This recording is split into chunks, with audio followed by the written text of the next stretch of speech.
Ia, whaatala whātu le pa ia man mamalu o le tātou o tunu o mwhaifu ina maua mai le whapoponga o le tātou o prokalama le neiva yaso. Ua wha suafa ino le Outou Manuia o lo tu sao atu le tātou whale whasalau i Long Beach i le sotanga mawhanawhana ma le sufonga o le Taofo Radio Samoa. Ia o lo tō ona Misipouena Tagaloa o lo whawhauina le tātou o prokalama i le neifiafi. Ia ma le fionga i atu i le epa lo whengai ma le IT. Ia, talofa, la mata tātou mawhutanga i le talo. Tātou ifo ma talo i le tua. Le tua tolu tasi pa iae, le tamā, le alo, ma le nganga pa ia. O le tau mawhainga le nā o le tangata e utu la o fio i upu ma mata i tusi o le mātou ngangana. Ia lopo moni lava le mawhai ona ato toa le tangata o nei loa o la o fio. A whaifo i mātou te ato toa, ona ua mātou manatu lava iai. Ona ua mātou whatala le sa ili pēo o la o fio, ma le whaali mai pēo o la o fio i le teimi ma le teimi. O winga nai tele na mātou tu upusa i nai la o fio, ma le mata upu sili tau la o fio. O le o mātou whato ese atuai. Al te mile nei le mafuta mai o lo whanau ia i lato o lo mātou malamalama i le neinga ngana. Le ato whaina mo mātou tangata. O lau tatalo. I whatasi mai lo wanganga pa ia ngā luenga a whainei. Ai seisi o amoni a venga mamafa. Tatalo i au ngā upo lo ungutu, mafau whaunga o lo loto. I mawhesili fo i mai le au fia. Ia, mesa la mātou malo whaalorong ia moli atua i le nei mauti noa. E te whina ngalo i le manuia e leo le malaia. Ola e leo le oti. Mafola e leo le manumi. Ia nāla mātou tatalo o fio mai anga pa iai. Ono lo swafa wala i la mātou wala au. Amen.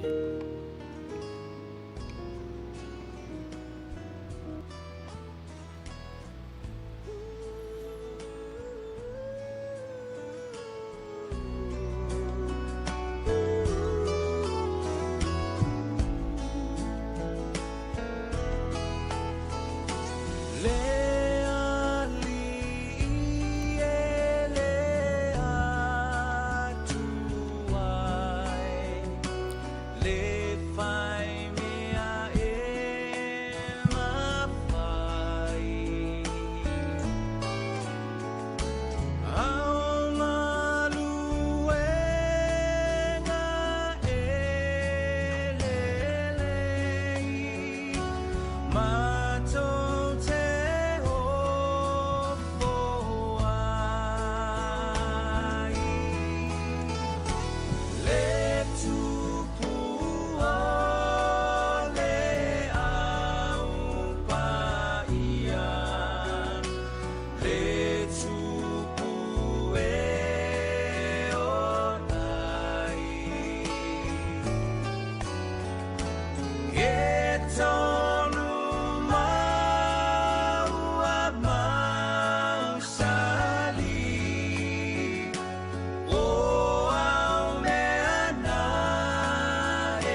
Ia, e to e whaatalo whaatu I le tātou watu nuu ia I lato mwhaiona maua mai le whaapoponga o le tātou pokalama le neva yaso I Outou Manuia o lo tu sa atu le tātou whalefasalau Long Beach I le vale le ma si ufonga le tātou for Radio Samoa. Mo I lato lo whaalongolongo mai le tātou pokalama I le YouTube whaamole omiane le like I lau YouTube channel ia ona share la ia ia ta whaalua e oele longo na ia ona whai leo lau ma ta whale le si ufonga le tātou o le winga la o le upuna o te mi umalawa e fofola atua I foi ia prokalama si ufonga le tātou ia mua lava ona longo ina ia lau telefoni ia po lau computer foi nei awane I misi a te oe le ngata la o whaapoponga o le Outou Manuia ia fa before I le to tele o whainga ruenga o tu wa ama I le neimalai ia a watu nai manatu aitia ia so swani lo tātou o langa e pe o lo iai ma o tele o lope ato se miliona o tangata malama I tātou ngangana lea a tonu fo e iai ia ele mawhai ona no whanga poto uma I se malaya tasi e pe iei alfa moe mawalungo si ufonga o tau fo afa pe lava o iei ni Samoa o lo malama I le tātou ngangana o lo o I le lalolangi au I le fitu biliona leo tangata o lo I le lalolangi ia te tawana whaisalato ma tā whale si ufonga o tau fo Isa ia wapese I o lo tātou malaya lea e le se malaya na o tuila e papo o lo tangata foi po na mātou foi I nei California po Long Beach e le manatu o se isi lava o lo o Samoa ma malama I le ngana lea fofola atu e te lo tātou lo pepa ia e te tauna whaisa o ma tā whale so tā mai lau longo I le YouTube channel tā whalua ia ona tātou whasota I eile se whasota inga vāwala lata. Misi tātou prokalama le vaiaso ua mawai ona sa whengai ma whonutanga le ministry for le UCC o lo o ngā lulue ai me le whalalalo atuai pe awhai na whatalitali mai e watu se whaapoponga ia e pangalea ia o leo ia le malosi. Upe masani na whalongo I to ina matutua. Ua tu ua nisi meaonga. Ona o isi foi meaonga. O te mnatu o le vasola wa te ana. Tau nu o ile upuna. Ua tu ua isi meaonga. Ian ona o isi foi meaonga. Ia olpa yaso yuno tu atu la. Pe ana masani e tātou e pese I o sa tātou whalela langa. So ula ia le polo kalama taluai la tātou mafutanga ia manai naunga manatu fo e whaapopo le newa yaso so o le vaiaso I tu atu la le vaiaso ua mawai na tātou mafutai ma le fionga ia nua o le whengainga sa o luanga ti nua ia a mese fo ia le fionga ia tapu mana ia ngalu sa tele junior o le panga leo o lo o tau vai le tofi kovana sili ma le su kovana o le tātou malo I Amerika Samoa mai o le fionga ia nua ia ma le sunga ia tapu mana ia o le candidate le wha ia candidates o lo whenga I mal palota ia November le stolu so isa ili tātou I le plestene nei le asolna ia le asolna sa idea fo I le kovana ma le su kovana le tātou malo I Amerika Samoa ma sa mana ia le mātou talanoanga ma le fionga fo ia nua e whape fo le fionga ia sa tele sa mātou pa ia le tulanga I le tātou whale mai e le ngatala I le whale o lo o tausi ai mai o le whole healthcare system e wa le ecosystem le mea e le ngata o le whale ia te tau fo ina iei ia teine tausi mai e tauna iei ni fo mai e te tau ona iei se structure se infrastructure tauna i se whata manu e sapa ia ele ti liva ina o le healthcare. So tau whelana i se educational component. E a o ina I tangata ina i mawhai al tangata o na tausi lona soifo malolo ina. Ina I awana I whaatali I le teimi e tinga ina le mai. I o na osola I e tipile ai. E a matana tipile ai le tolu sifuru, fase furu, lima sifuru tausanga. I o atu in tangata matua. I o le toe maua ina I whawhitauli ma whalau laveng ma ngase o le tino. E pei ona maua ina I le to tele o tupulanga I le nei vai tau. To maua lunga, suka, ia ma le isi fo ngase masani I tātou. So ona umiala a mātou whaasoa I le healthcare. Ona e iele manatu e se le tele o nei tupe. O maua o tātou lau ele mai le malo meleke. Ia pangalea lea o o whale tonu lava le tātou healthcare delivery system. Ele ngata fo ile nā ia e o tele ilo po le ale le role le play insurance companies. Wa pe o le sile nā mafuanga e alai ona le leile healthcare system I nei eisea. Lenga ala tuale pili ale forma I nei e lima fele tau o le visit tasi e tutongi level company insure. Pe afa pele le insure. Afa pe fo ila wo over le onus fu lima tau sanga o le mai. Ina tutongi la e le Medicare. O le Medicare la pese I o le insurance le malo a vatu le pili le forma I po le fal mai. E fa mai le Medicare o faisi ma o lunga lau piti. E mane pe asau I le level le ne e tutongi atu e matou. E le ursalau pasene o le valus fu pasene le tau. Ia ona tu mai lola I le Medi-Cal. Medi-Cal le tau o le Medicaid I nei California. Ia o ina e kava uma ia le to tele o tangata. So o tele lola pe po o mafo fau tātou I Amerika Samoa I se awala e tosi ni I e whapena. Ia le deliver ino le healthcare. Ia o wale ma mafa tele fo I le Medi-Cal at tau fo ina I le Medicare, private insurance. Ia ma whapopo I matangata o mai fafo. E ma whaiona nga waa le tutongi ino la lato healthcare. Ia pe awha pe lava e up to snuff tātou. So mana ia fo I le whasoa le whionga ia nua. Ia whape fo I le whapoponga a sa tele I le tātou healthcare. Le sila me peina na pa I le tātou talanoanga na masuitau vā I e le tamau ainga. E pisa I o le tamau ainga lava o Amerika Samoa ona taluai ona e tele atu alatu o ngā sami nei lo lau ele. E te tau ona whapena fui ona li lifa le tele o le tamau ainga saumel o ngā sami, mai sami. Le li titai ma le ngatai whale. Nei lo le tamau ainga whailunga o le lau ele. I mean, it just stands to reason. A whapena le fitus fuluono square miles le tele o Amerika Samoa le lau ele. Ia ai afe, mafe, whaitau afe, square miles, ia le tele fo ilo ngā sami. It stands to reason e tauna na ngā osi mai nā ilo ngā sami. Ia le tamau ainga sili atu lo na tele. Nei lo le tamau ainga mwhai na ngā osi mai I le lau ele. So e pe o le mele nā na lafo whai ia le whionga I asa tele ma tele fo ko Meni na whai ai. Mo I lātou e whia malama lamba uma whia lo uma ia le interview o nai lunga o le tātou Facebook archives. So alua I lunga o le siufonga o tāo fo Facebook page. Tā ia I lunga ia le Nua and Satele interview for governor and lieutenant governor. Ia o na mawaila I o le whaumi uminga o le tanuanga na. O le ototonga le nā o le tātou mafutanga ma le whionga I Nua. O le isi mea peina na tā ua I le talanoanga o le education. Lea o ina o tamaiti, lea o tau ina o tamaiti. Mana ia skolsipi, le au mai ia tātou whanau I whafo, skolsipi al DOE, ia epese ia le o mawhaiona toi fo ia tu tamaiti a ngā ngā luenga I Samoa.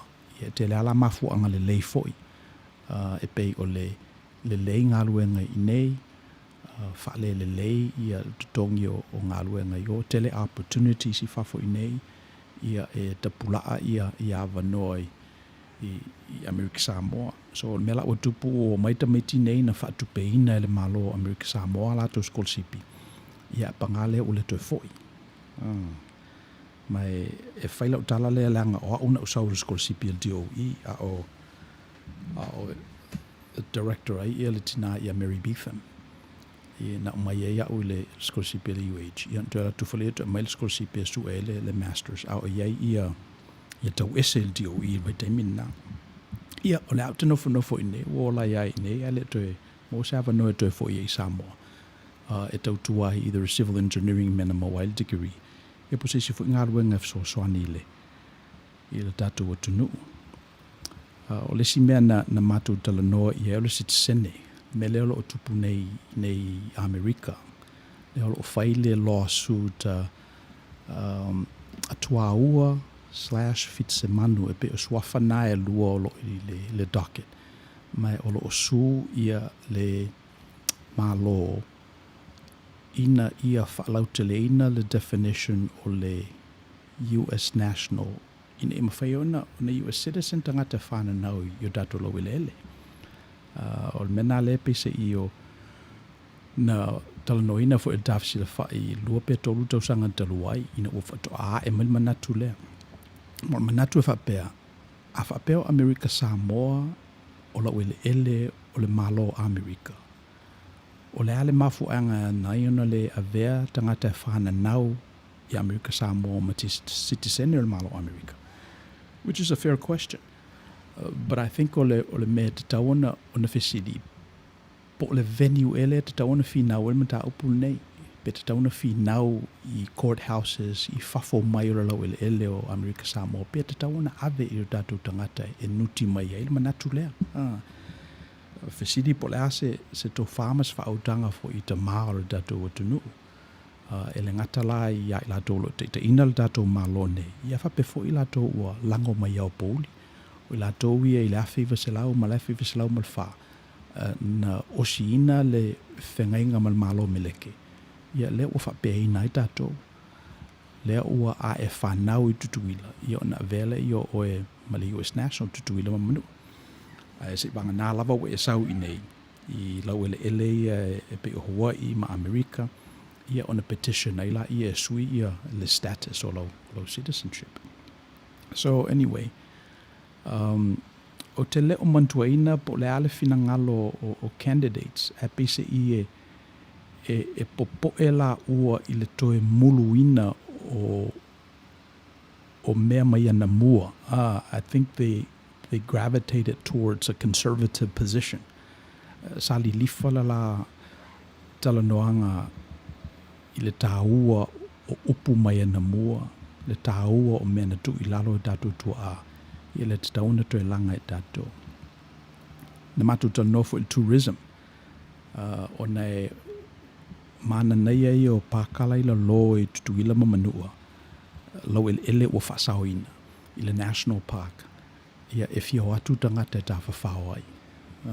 Le fisitingia po le ase se whatufunganga i nā.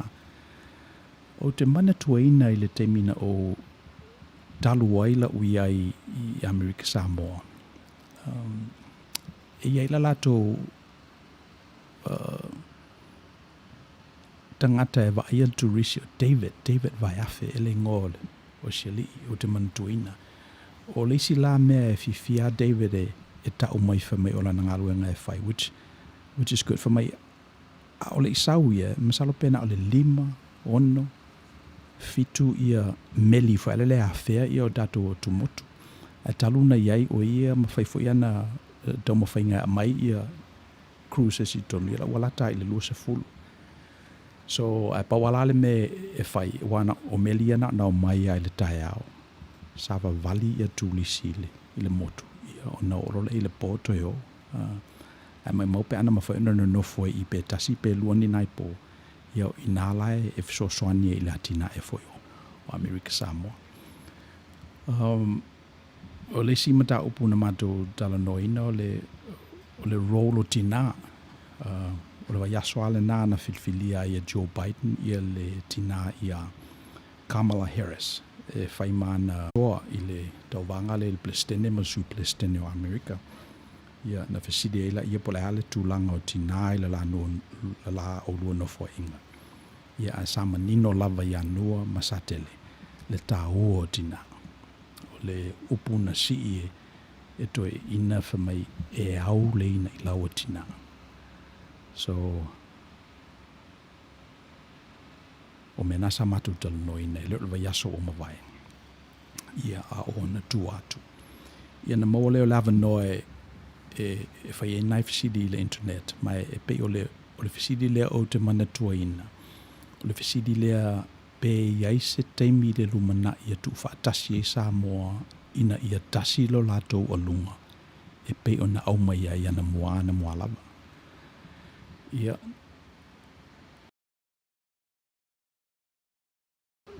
tui whamaito ina lea ai.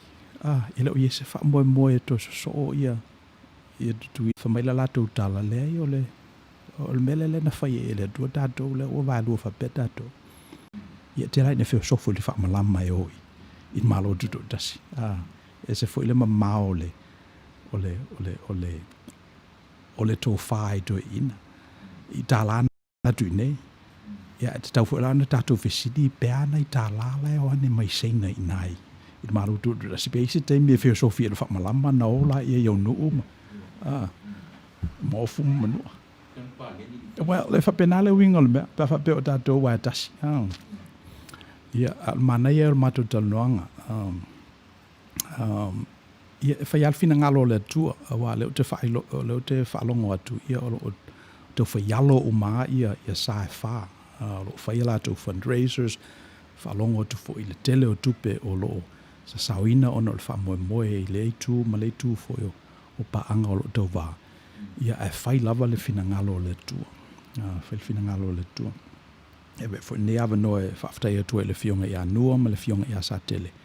Ia e tusai fo i le whaava no ina o la teimi, uti teimi, i le prokalama si o whonga le tau fo lua vai aso taruai.